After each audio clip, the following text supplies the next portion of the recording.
देखिए, खबर जुड़ी है बिहार के राजधानी पटना से। आपको बता दें तो बीते शनिवार यानी कि 24 नवंबर को किस तरीके से पटना के एक प्रॉपर्टी डीलर यानी कि अशरफी राय की गोली मारकर हत्या कर दी जाती है, जिसके बाद से कई अपडेट्स निकलकर सामने आते हैं और इस अपडेट में कोई और नहीं बल्कि खुद उनका बेटा जो है वो संदिग्ध माना गया और पुलिस द्वारा गिरफ्तार होता है।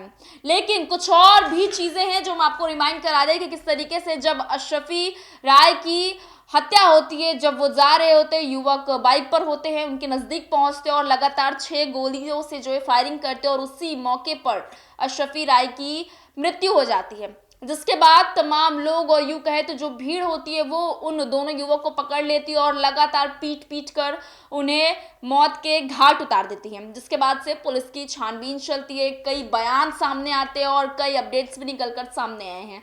आइए आपको लगातार हम विस्तार से समझाने की कोशिश करते हैं। पटना में 24 नवंबर की देर शाम प्रॉपर्टी डीलर अशरफी राय की गोली मारकर हत्या कर दी गई है। मर्डर के बाद भाग रहे दोनों शूटर्स को भीड़ ने पीट पीट कर मौत के घाट उतार दिया। इस मामले में मृतक अशरफी राय के बेटे मिर्ची गोप उर्फ मिर्चाई गोफ को पुलिस ने अरेस्ट कर लिया है। उससे फिलहाल पूछताछ जारी है। इस मामले में दोनों मृतक शूटर्स की पहचान भी हो चुकी है। पहले शूटर का नाम प्रवीण उर्फ रोहन कुमार है, तो पटना के कंकड़बाग में कुम्हार टोली का रहने वाला था। वहीं दूसरे शूटर का नाम जो है विजय कुमार है, जो कि यारपुर का रहने वाला था। दोनों की उम्र 37 साल के आसपास बताई जा रही है। शूटर रोहन की पत्नी दूसरे के घरों में साफ सफाई का काम करती है, उसी से परिवार चलता है। रोहन की पहचान उसकी शर्ट, हुलिया और हाथ पर बने बेटी के नाम यानी आरोही के टैटू से हुई है। अभी तक की जांच में मृतक अशरफी राय के खिलाफ गोपालपुर थाने में एक भी आपराधिक मामला जो है वो नहीं मिला है, जबकि 6 जमीनों को लेकर मामला कोर्ट में जरूर था। वही इस मामले में बता दें तो लगातार 2 एफआईआर निकलकर सामने है, जिसमें पूर्व एसपी परिचय कुमार ने बताया इस घटना में दो एफआईआर दर्ज हुए हैं। एक मृतक अशरफी राय के परिजनों के आवेदन पर हुई है, तो दूसरी पटना पुलिस के लीचिंग के मामले में खुद दर्ज की है। अशरफी राय के परिजनों ने अपने 5 गोतियों को नामजद आरोपी बताया है। हालांकि आवेदन में उन्होंने भी स्पष्ट नहीं किया कि पूछताछ के आधार पर पता चला है कि प्रॉपर्टी डिस्प्यूट में हत्या हुई है। वहीं पटना पुलिस ने 35 से 30 अज्ञात के खिलाफ केस दर्ज किया है, जिन 4 लोगों की नामजद आरोपी बताया गया है। उनके खिलाफ पुख्ता साक्ष्य भी मिले हैं, तब कार्रवाई होगी। दोनों बदमाशों की भी पहचान हो गई है, दोनों पटना के रहने वाले हैं। फिलहाल इन्वेस्टिगेशन जो है वो जारी है। इन तमाम चीजों के बाद बता दें तो उनके परिजनों का भी बयान किस तरीके से लगातार निकलकर सामने आ रहा है।